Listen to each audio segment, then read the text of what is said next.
very few countries in the whole world are going in the right direction. Most are going in the wrong direction. You're going to be forced to be a speculator, whether you like it or not. If the US gets involved in a serious war, not just a sport war, as the economy gets worse and things get chaotic and there are more military problems, probably with China. Yeah. Now, this is wild and crazy talk, but stuff like this happens. What I love to do is introduce the right people to the right people. I assemble the smartest people I can think of or reach out to carry that conversation, and that's exactly what I've done today. Please give my panel a round of applause. Welcome. Okay, guys, today I'm sharing an interview with Doug Casey, the international man. Doug is the founder and chairman of Casey Research and has been a keynote at my events for many, many years, among many dozens of other conferences, including his own, one of which is coming up in a week and a half. And I really want to talk about this conference because the timing is incredibly important. A few days before the US election, we're going to talk about that. Now, Doug Casey has been a leader when it comes to speculative investing, the mining market, the gold market, libertarian thought leadership for decades. He published his first book in 1980. It was titled Crisis Investing. And this didn't just become the best-selling book in the financial markets, it became the best-selling book in America. And it stayed at the top of the New York Times best-selling list for 39 weeks. Now, there was a ton that I wanted to talk about with Doug today because we are weeks away from what will end up being one of the most consequential elections in US history. And this is happening during a global pandemic with some of the most volatile markets we've ever experienced, with geopolitical earthquakes happening all over the globe. Now, we're about to jump into my interview with Doug Casey. Right before we do, I want to play the trailer for his upcoming conference on October 28th.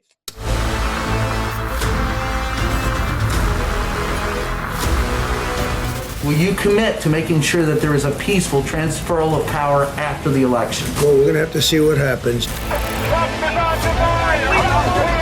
4 historic crises, all at the same time. A perfect storm. This president, if he's reelected, you know what will happen. More than 3,200 points.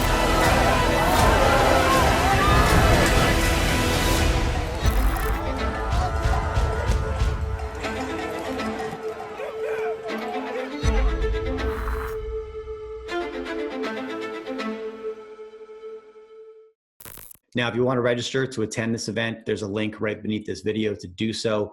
I believe right now the price is still only $250, but it is going to go up to $500 in a couple of days. I can't wait for this event. Okay, guys, without further ado, Doug Casey, here he is. A lot of people, myself included, we're living through a time that honestly, I'm not sure I ever thought I would. So much has changed in just the last 10 months, let alone, 3 years.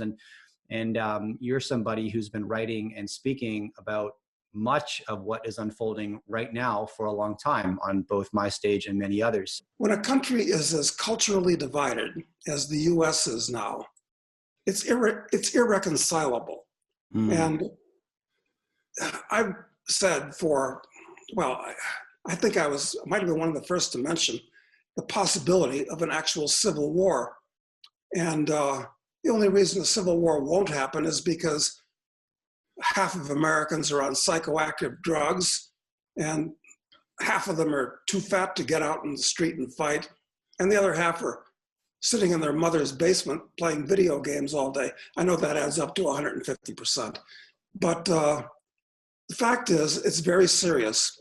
And at this point, the best solution, as outrageous as this sounds, is for the US to divide into 2 or more countries, which is what should have happened before the so-called Civil War of 1861 to 65.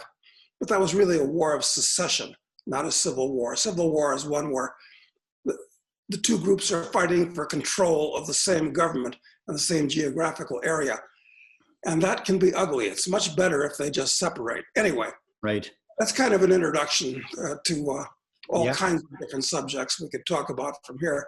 Yeah, and you used a powerful word there, irreconcilable, and I think that's one thing I've been, and a lot of people have been wondering, is this scenario where everything has become politicized, everything becomes a partisan issue, whether it's exactly wearing a mask, doesn't matter, right? It's very striking. A trend that I'm seeing now, Doug, that's I guess it's alarming. And I think I'm pretty good at picking up on human trends, but my connections and friends and family in the US, I've got a split family. My wife's American, I'm Canadian.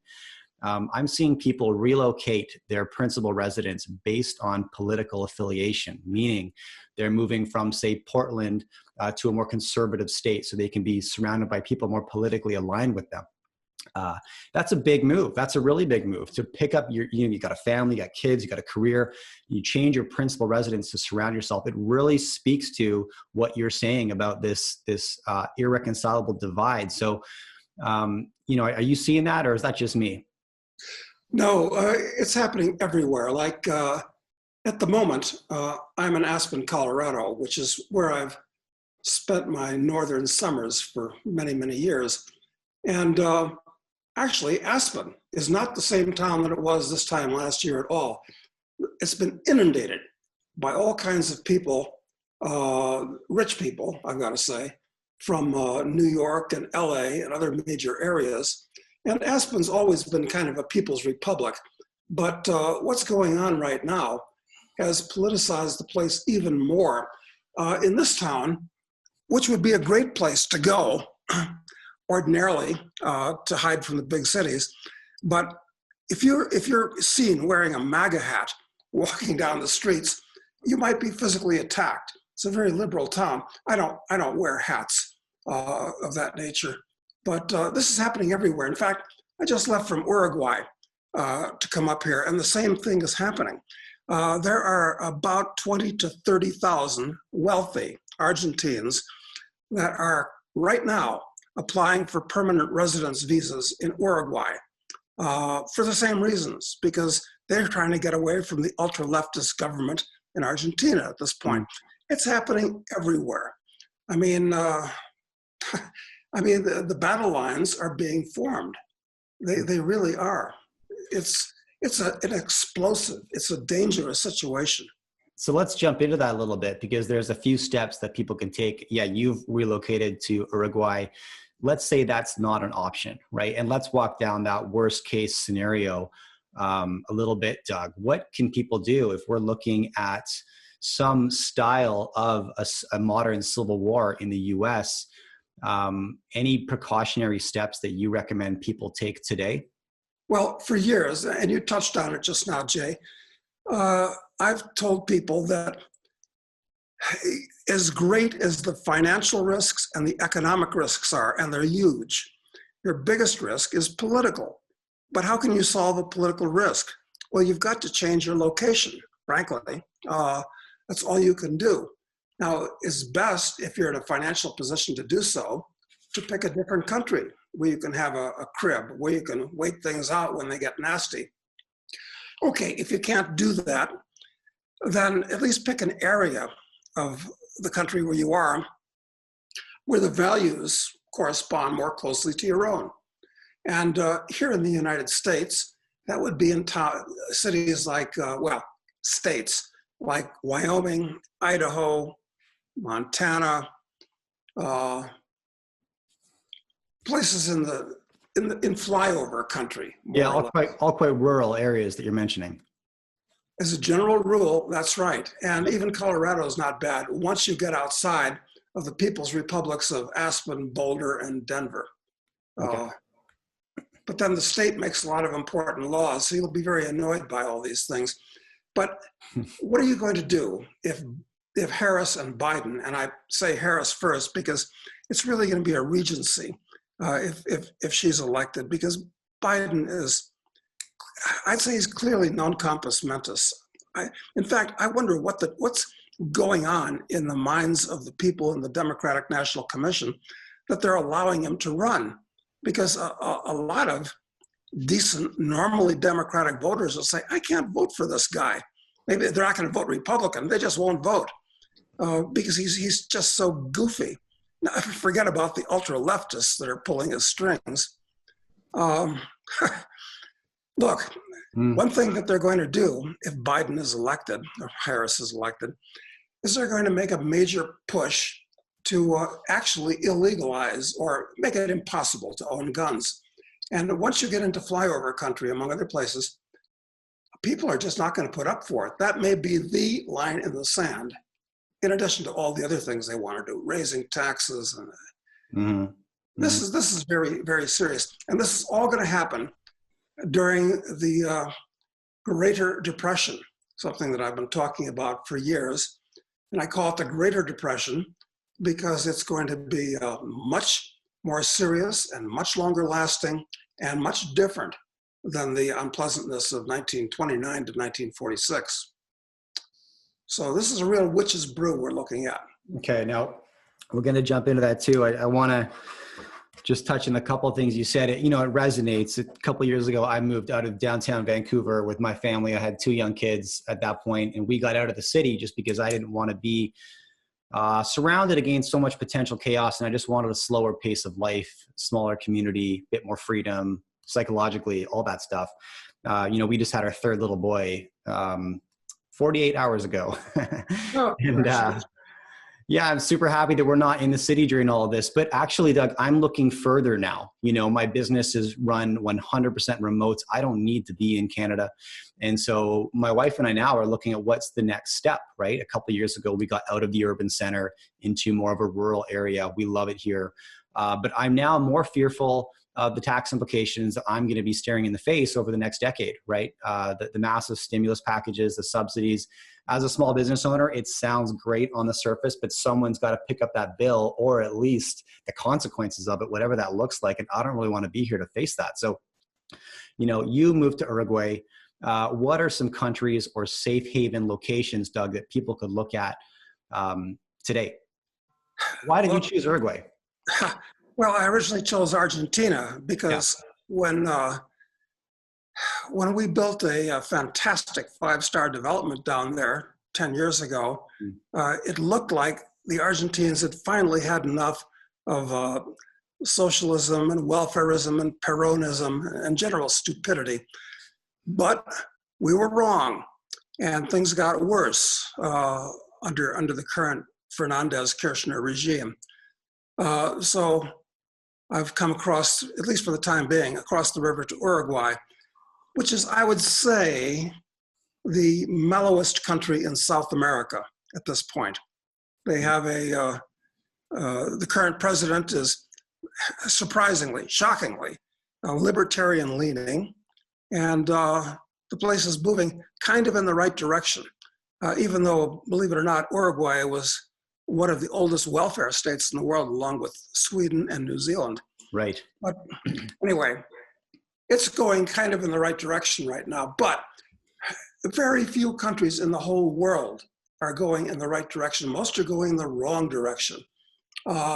Strong men are running most of the countries in the world today, from Brazil to the US, to China, to Turkey, Erdogan, India, Modi. And when times get tough, especially now that the world's population has come to think of government as being a cornucopia, as a way of solving all their problems, all their ills, it's natural that when things are tough, they want a strong man to kiss it all and make it better. Yeah. So to answer the question, the whole world is moving in the wrong direction. As a Canadian, though, one of the best choices you could make, would be, if you can do it, would be to go to the Cayman Islands. Fantastic tax structure. Sociologically, it's very, very stable. Geographically, it's well located, convenient, of course, to North America. It's in the Western Caribbean. If I was a Canadian and in a financial position, I would probably choose that first. Can't imagine choosing any place in Central America. And in South America, I hope Argentina recovers, but Uruguay is about the only choice there now. Europe is turning into a gigantic welfare state. And you might remember the immigration crisis that they had back in 2015, where 1 million or more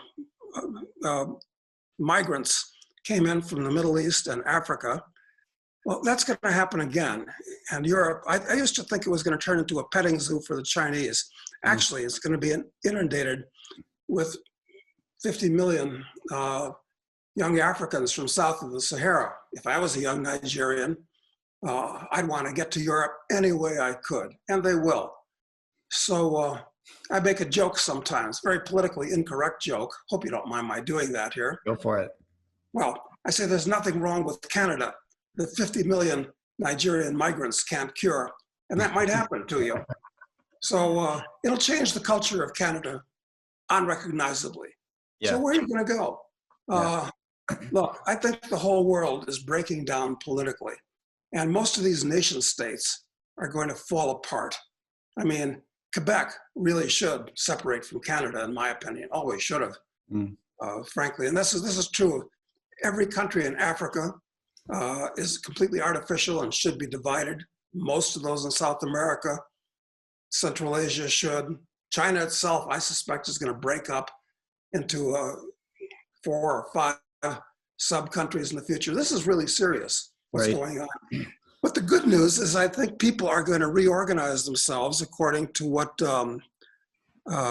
Neil Stephenson called files, where you find that your real countrymen are people that you share values and interests and class and culture and things like that with, not just people you share government ID with. So it's going to be very interesting how the world's going to evolve.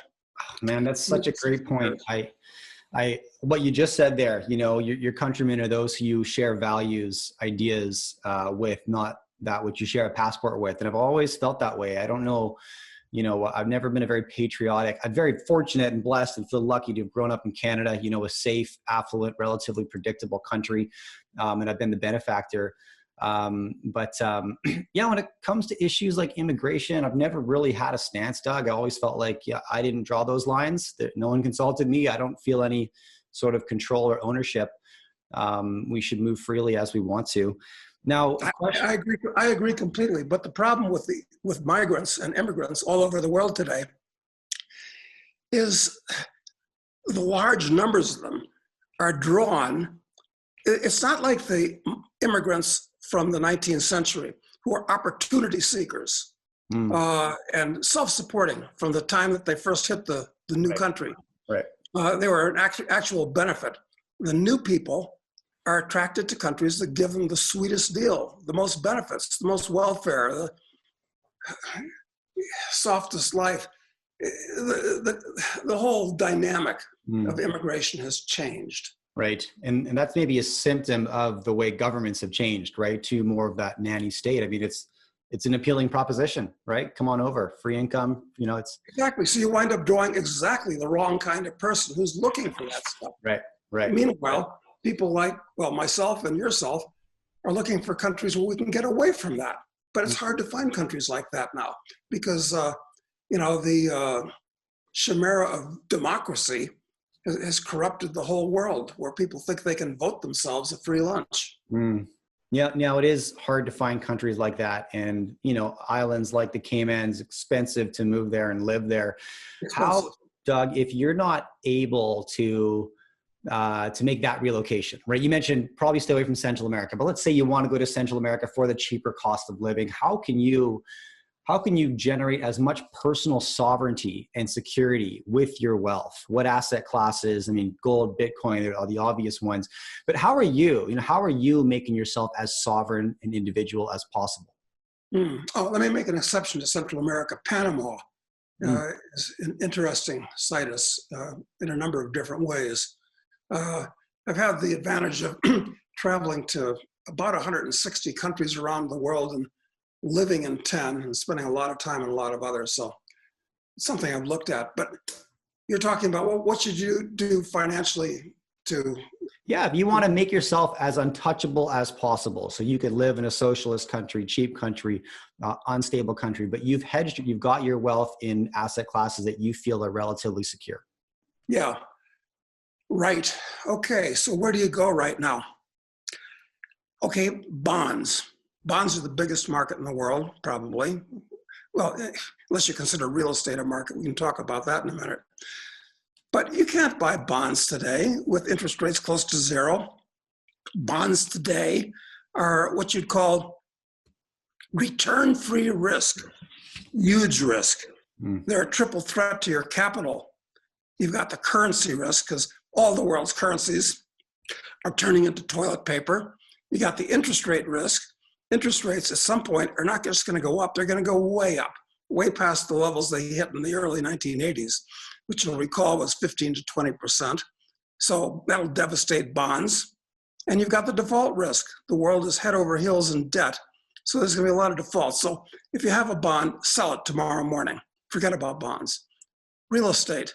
Well, the problem with real estate in countries like the US and Canada anyway, is it floats on a sea of debt. And real estate is about as good as it's going to get because interest rates are about as low as they can be. I thought it was metaphysically impossible for interest rates to go below zero, but they did. Interest rates below zero amount to a tax, and most people idiotically don't see that.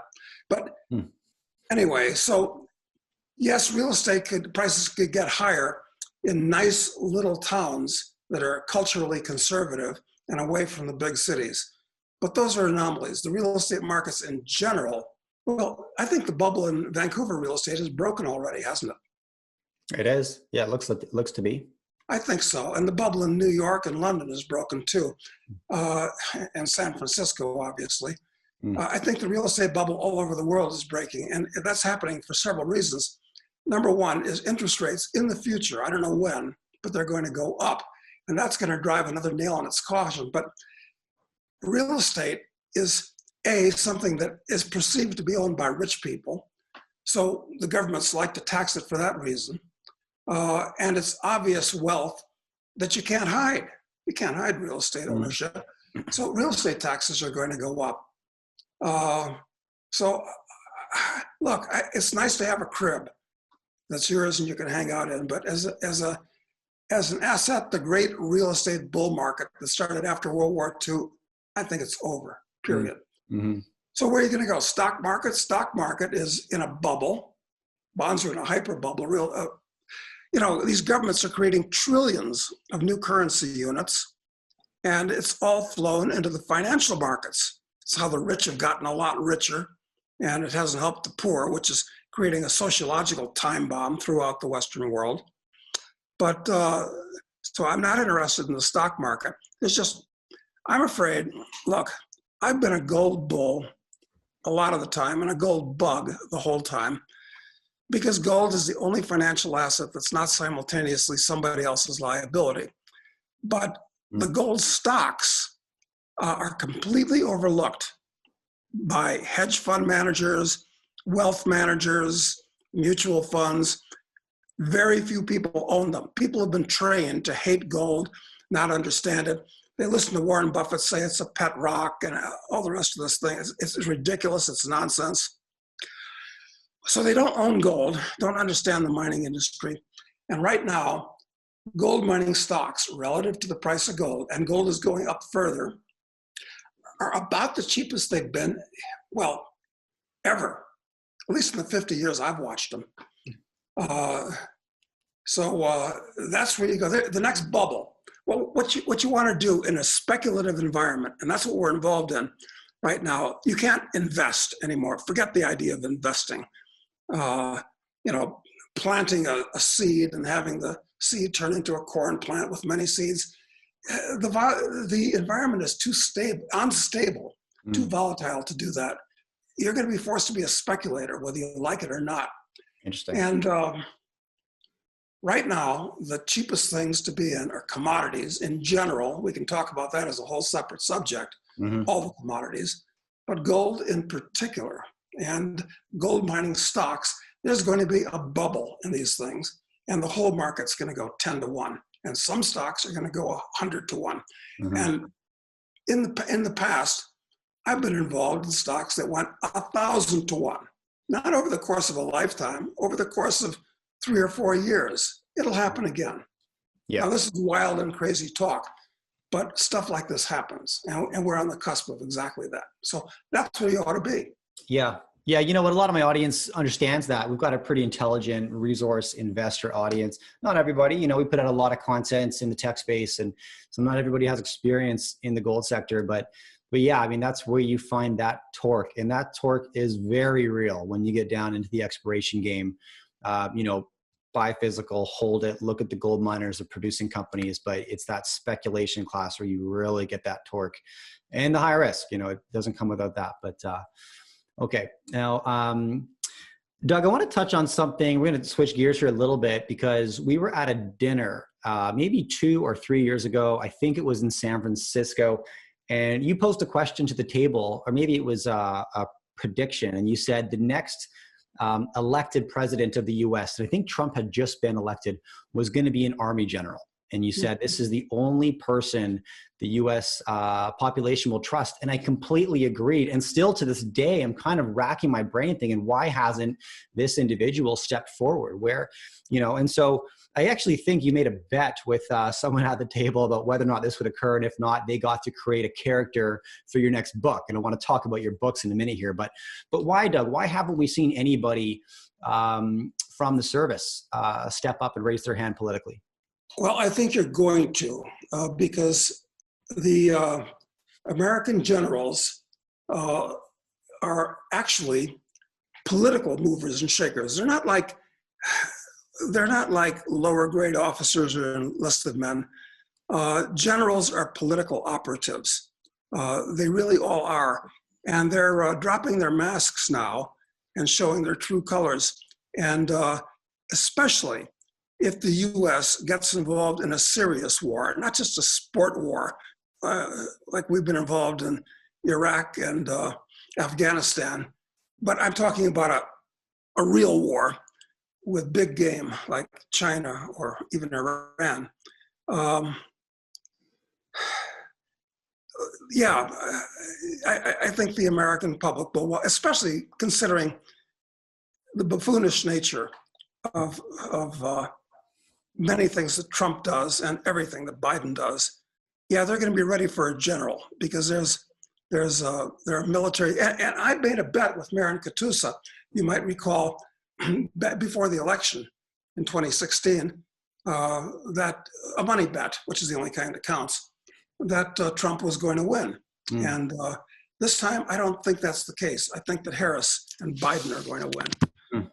But the next time, as the economy gets worse and things get chaotic and there are more military problems, probably with China, yeah, they'll go for a general. It can be a left-wing general. Most of them are, incidentally, left-wing generals, or a right-wing general. Either way, Edward Gibbon, who wrote The Decline and Fall of the Roman Empire, my favorite quote from that book is that, it's my favorite quote, but can I pull it out of my memory banks? No order of men accustomed through a lifetime to violence and slavery are good guardians of a civil constitution. That was true 2,000 years ago, and it's true today. Military guys shouldn't be in political office. Otherwise, you can turn into South America or Africa, really. Okay. Now, I mentioned your book real quick. We were chatting about your writing prior to hitting record, and I actually had a copy of Speculator up on my bookshelf there, so I pulled that down because everybody should read this book, anybody in the markets. You're going to say something there, Doug? Warms the cockles of my heart. It's right out there behind that 100-ounce silver shell, right up there. I don't know if you can see it. I won that in a bet, actually. That's funny. Yeah, at a show in Vancouver. So that book, Speculator, is it's a novel about our hero who makes a huge amount of money going long and then going short on a gold mining fraud in Africa, and then he gets involved in a bush war in Africa later. Anyway, but we just finished the third novel. Everybody should read that book if they're involved in any way in the mining business. But we just finished the third novel in the series, the Charles Knight series, and this is called Assassin. And it's especially topical today because a lot of people are going to think, assassin, that must be about killing Trump. No, it's not. But it is about political assassination in today's world right now. And it covers not just the history of kind of revisionist history of who's right and who's wrong on assassinations, but the morality of assassination, political assassination in particular, and killing people actually, in general, subject that people don't really discuss. It's not always bad, incidentally. And it's a morality tale, but also it talks about, does political assassination actually accomplish anything? So we talk about that too. It's a hell of a good book. So go to Amazon and get Assassin. I promise you, you will not be disappointed. Okay, well, I'm doing that right after we hang up. And, you know, you've been an author for a long time. I think it was like 1980. You put out Crisis Investing, it's on the shelf up there somewhere, and it became the best-selling book in America, right? And you were, you know, doing all kinds of tours, and it wasn't for a short amount of time. It was like multiple weeks. I think it was it was on the New York Times list for 39 weeks, #1 for about 20. It was the biggest selling book of that year, actually. It's amazing, amazing. So you've been an author forever, and obviously in the newsletter business, but this is an interesting pivot to fiction, and I love that you're doing this. You know, I mentioned again before we hit record here, how important it is for analysts, editors in this business to find a way to tell a story, you know, craft a story in an entertaining fashion. So you learn actionable advice, but you're also entertained. And you know, you're able to parcel in bits of history and make it actually really exciting. So why the pivot into fiction though, Doug? And why are you writing novels now? That's a good question, Jay. I don't like the idea of running in the same tread for too long. Life is too short to do just one thing in your life. But why go to fiction? Because there are many, many things that you can only say effectively in the form of fiction that perhaps you dare not say, or certainly best not say, in the form of nonfiction. So that's why we did it. Also, there's a whole different group of people that like to read fiction that don't like to read nonfiction. So those were two reasons. I don't need the money to write books. I'm doing it because I find it intellectually stimulating. So I guess that's the reason. And after Assassin, things get more radical from there, as our hero Charles Knight proceeds from one unjustly besmirched occupation to another. Speculator. Nobody likes speculators, but they're good guys. Drug lord. He becomes a drug lord. Are they all bad guys? I think not. Assassins becomes one of those. Are they all bad guys? I think not. He's accused of being a terrorist in his next book. And then he goes to Africa and becomes a warlord in the next one. And then it gets really radical after that. So it's a good time to dig into this. I'm very entertained by it. Yeah, it's a great time to challenge these paradigms. I love it. Okay, now I want to jump back to U.S. election a little bit. We touched on this because you are hosting a conference coming up real soon on October 28th. And the name of the conference is the next day or the day after. And so obviously positioned a couple days in front of the U.S. election. You just mentioned you think it's a Biden-Harris win. But if it's not, Doug, how does the landscape – yeah, I mean, who knows? How does the landscape change in a Biden win versus a Trump win? Look, it's going to be a new world. It's going to be as radical a change as the election of FDR in 1932. It's a really serious change with all kinds of financial and economic, sociological changes, cultural changes, which are the most important of all. So I'm going to be speaking there. I've got some different things to say than we're talking about now. And my friend David Stockman, who was Reagan's budget director, is going to be another speaker. George Friedman, who's got one of the smartest guys. I mean, I was a subscriber of Stratfor. He's the founder of Stratfor. That's right. Back in the day for 5-6 years. And then I think he sold Stratfor, started Geopolitical Futures, which is equally, I mean, phenomenal writer, incredibly bright. George Friedman. Smart guy. And his background in the CIA is something that's, he can talk about. Frank Holmes is going to be there to talk about gold stocks as he runs billions of dollars in that area. And he's got lots of good thoughts on it. Got experts in Bitcoin and a couple of, I hope we get them really fantastic surprise speakers. Let's have a quick look at the speaker lineup. David Stockman, the Washington and Wall Street insider turned iconoclast. John Perkins, the economic hitman. The founder and chairman of Casey Research himself, Doug Casey. Now, this next name is somebody I want to call special attention to, George Friedman. He's the sleeper in the roster. Most people don't know who George is, but I've been a subscriber of his for over a decade. He was the founder of Stratfor, some of the best geopolitical intelligence you could find. He sold that company, founded Geopolitical Futures, his new venture, similar quality, very similar content. When it comes to geopolitical insight, there is nobody better than George Friedman. His background is with the CIA, and his insight is second to none. Frank Holmes, close personal friend and mentor of mine, consistently ranked one of the top performing gold fund managers on the planet. Marion Katusa, a powerhouse in junior mining finance. Chris McIntosh, Safdine Amos, Gary Saul Morrison, John Karugi, and the host, John Roth. This speaker lineup is awesome. This conference delivers incredible bang for your buck, and I can't wait for this event. Yeah, I mean, there's never been a day in my life where the U.S. has been so polarized. The differences in the U.S. have been so polarized, where there's been an election that is going to be so consequential, where there's such just amazing bifurcation between the markets and the economy, and trying to make sense and position ourselves accordingly is super, super important and very, very challenging. So the timing of this event, I think, is exceptional. Once again, October 20th. I'm going to put a link, Doug, in the show notes and up on screen here to make sure everybody can go check it out. Yeah, this election is the biggest deal election-wise since the one of 1860 between Lincoln and three other people that ran against him.